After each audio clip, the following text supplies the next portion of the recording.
네, 그럼 이번엔 이광수 위원께 질문을 드릴게요. 사실 지금 주식시장이 화랑이죠. 뭐 좀 보시기에 좀 특징적인, 뭐 다른 때와는 다른 어떤 상황들이 좀 느껴지시나요?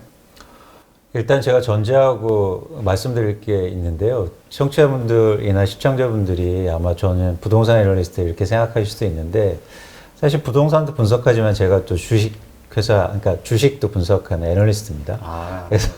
그래서 저도 이제 기업을 분석하고 시장을 분석하는 애널리스트라는 거를 여러분이 좀 알아주셨으면 좋겠고요. 부동산 얘기만 하다가 네, 그렇습니다. 갑자기 기업 얘기를 하니까. 근데 왜 이게 중요하냐면요. 사실은 투자 관점으로 보면 주식이나 부동산이라 동일한 특성을 갖고 있고요.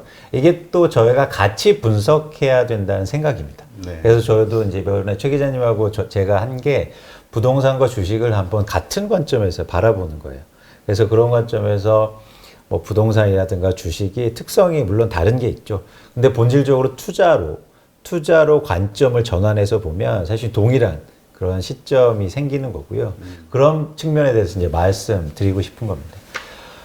대표님 말씀하신 것처럼 최근에 주식시장이 투자로 보면 아주 네. 독특한 현상들이 과거와 대비해서 있는데요. 첫 번째는 뭐냐면 뭐 아시다시피 개인 투자자들의 영향력이 굉장히 커지고 있다는 거예요. 네. 그래서 이 지점은 저는 투자로 볼 때 굉장히 긍정적인 변화라고 생각합니다. 많은 분들이 주식을 투자 목적으로 생각하기 시작한 거예요.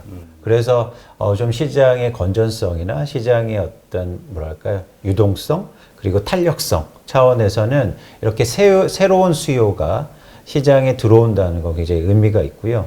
아주 단기적으로는 또 한국의 최근에 주식시장이 굉장히 호황이고 계속 지수가 역대 최고점을 향해 달려가는데요. 주체가 또 이렇게 개인 투자자들이나 국내에만 국한돼 있다면 한계가 있을 수도 있는데 외국인 투자자들이 한국 시장에 많이 들어오고 있다는 거죠. 그래서 이런 것들도 수급 측면이나 시장의 변화 측면에서 좀 의미심장하게 보는 측면입니다.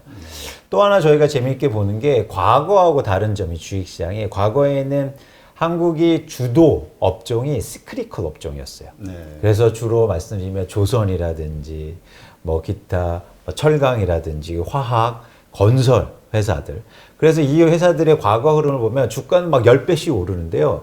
사실 이익의 변동성이 굉장히 컸어요. 네. 그러다 보니까 모멘텀 투자가 컸던 거예요. 그렇죠. 보통 우리 박스권이라고 해서 순환 형태로 그렇죠. 올랐다 다시 내려가고 그렇죠. 반복적으로. 그래서 너무 피곤했던 겁니다. 근데 스크래커 업종에 그렇게 주목을 받던 이유는 중국 때문이었어요. 그래서 중국에서 산업재 투자 많이 하니까 한국에서 거기에 뭐 원재료를 제공하거나 이런 변화가 있었는데 최근에 한국의 주식시장을 선도하는 그런 회사들을 보면요.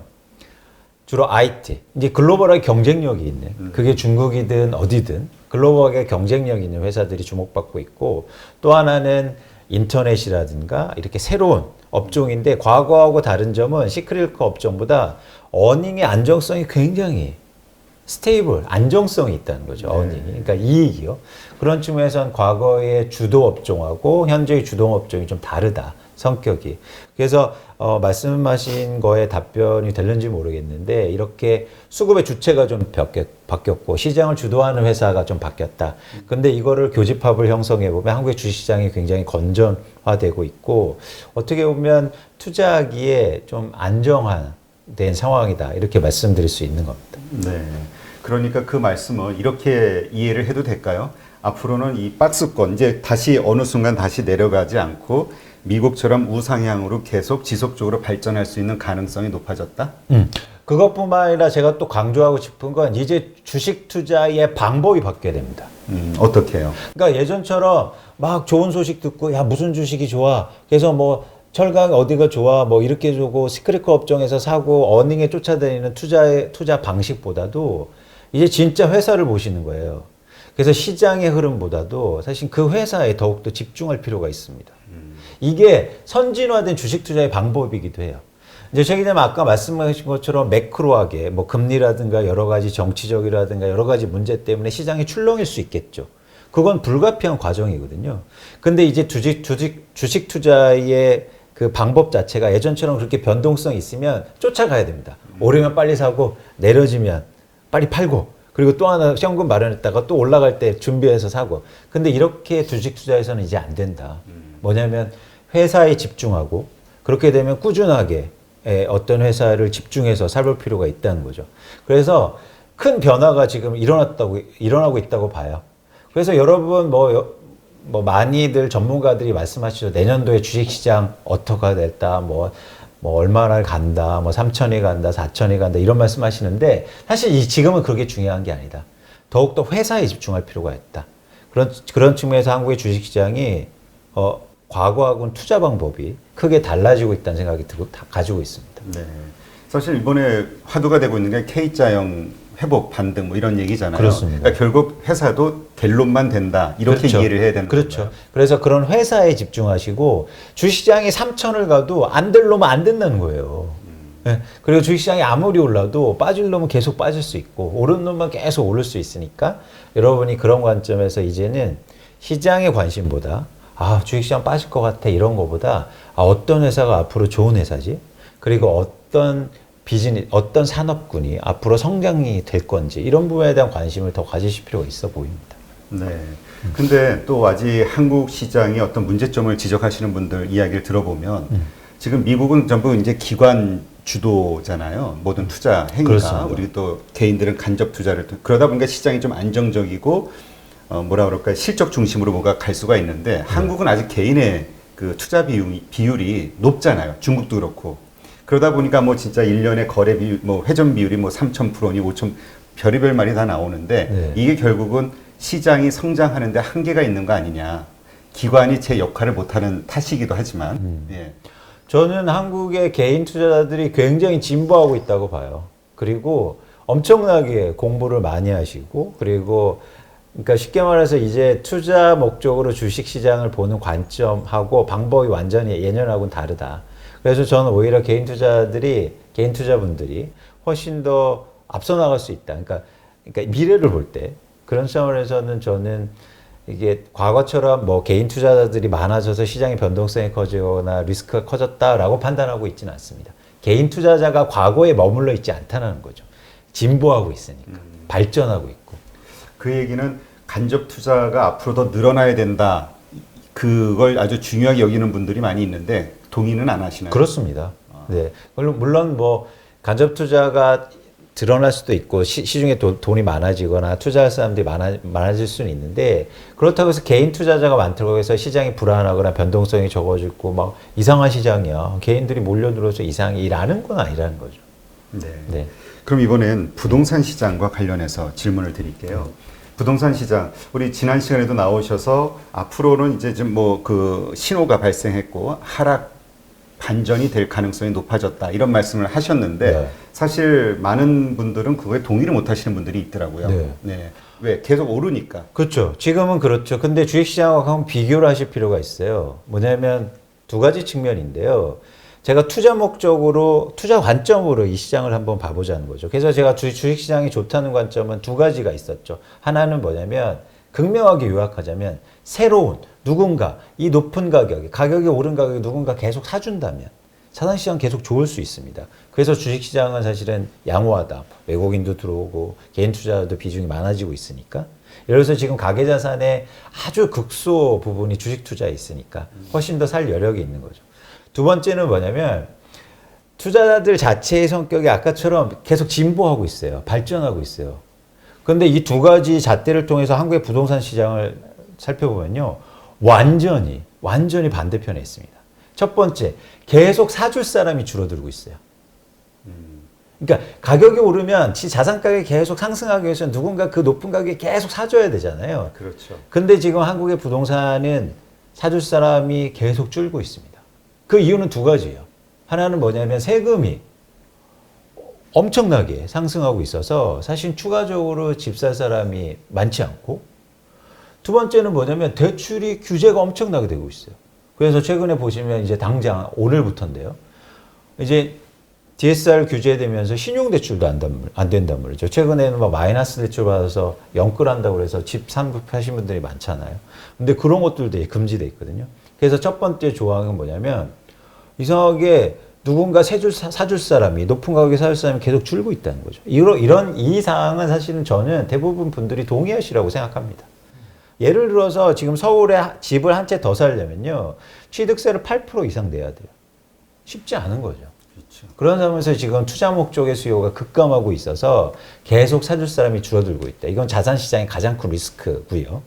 두 번째는 제가 이 시장 상황을 보면 투자자들이나 아니면 시장에 참여한 분들이 20년, 10년 대비해서 하나도 달라진 게 없어요.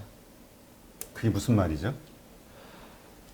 집을 예를 들어서 부동산을 볼 때 시각이 항상 똑같다는 거죠.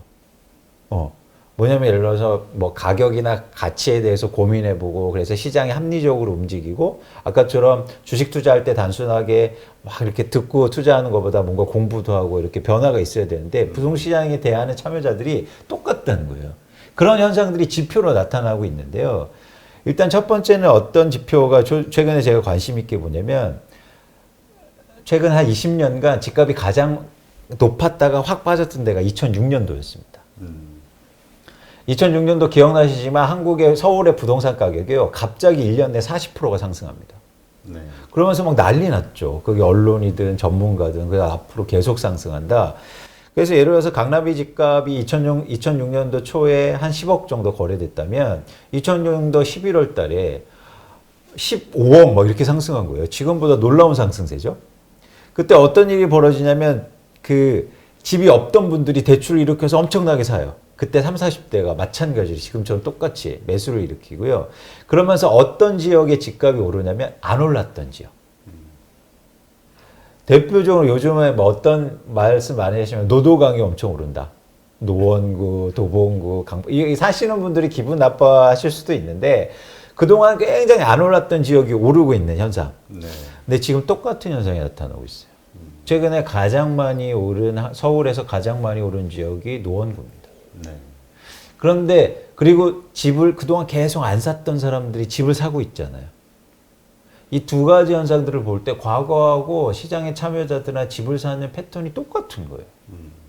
종목도 달라지지 않았고.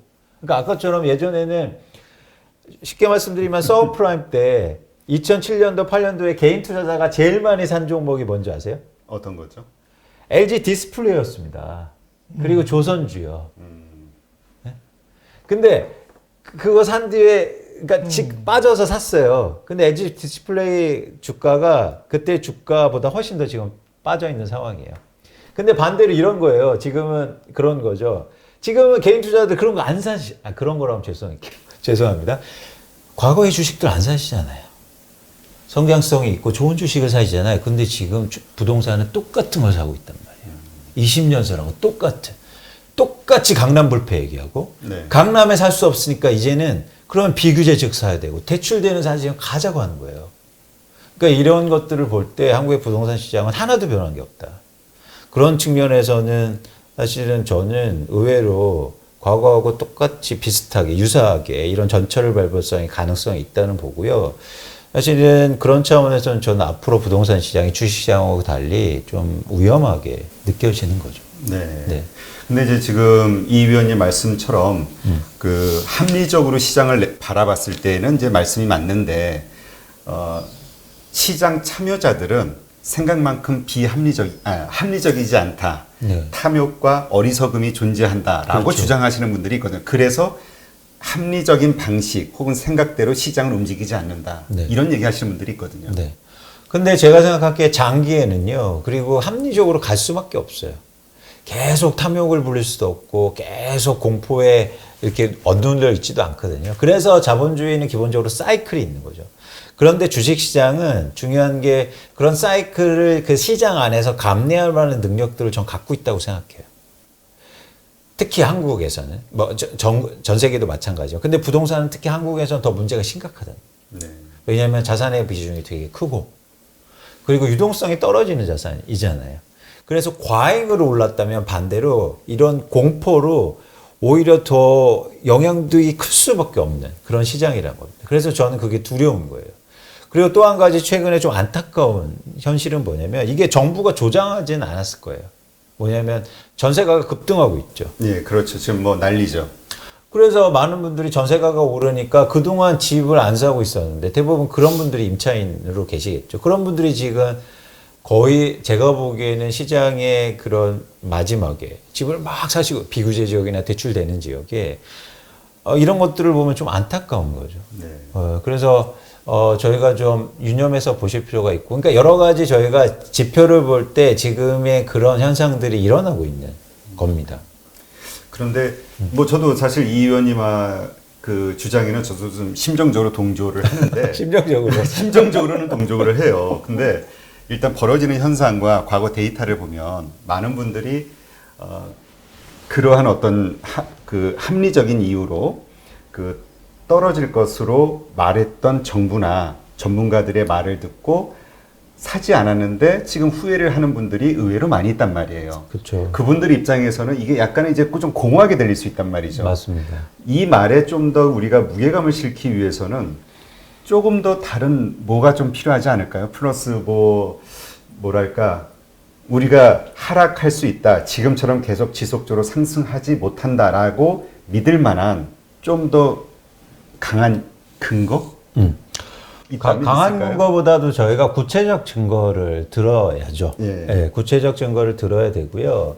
그걸 저희가 이제 분석하는 그런 사람이고, 물론 틀릴 수가 있습니다. 그런데 근거가 있다고 그거를 예측할 수 있다. 그러니까 근거에 대해서 여러분이 좀 주목해서 보실 필요가 있어 보여요. 근데 예를 들어서 이런 거죠. 이제 제가 계속 말씀드리지만 한국의 집값을 오르는 이유는 두 가지가 있었습니다. 하나는 투자 목적의 수요가 증가한 거예요. 네. 그러니까 실수요자가 갑자기 증가하진 않았잖아요.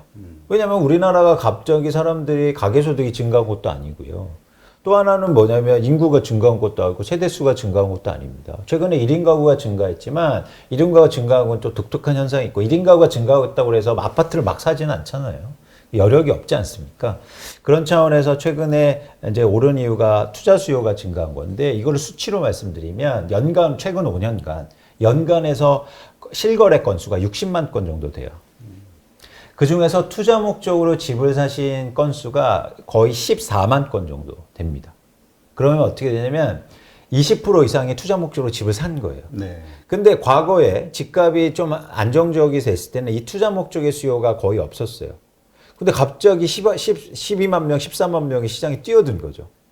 그러면서 특히 2017년, 2016년, 17년도에 정확히는 2015년, 16년, 17년도에 급증하게 되고 투자 목적의 사람들이 이게 이제 투자 수요가 증가한 거죠. 네.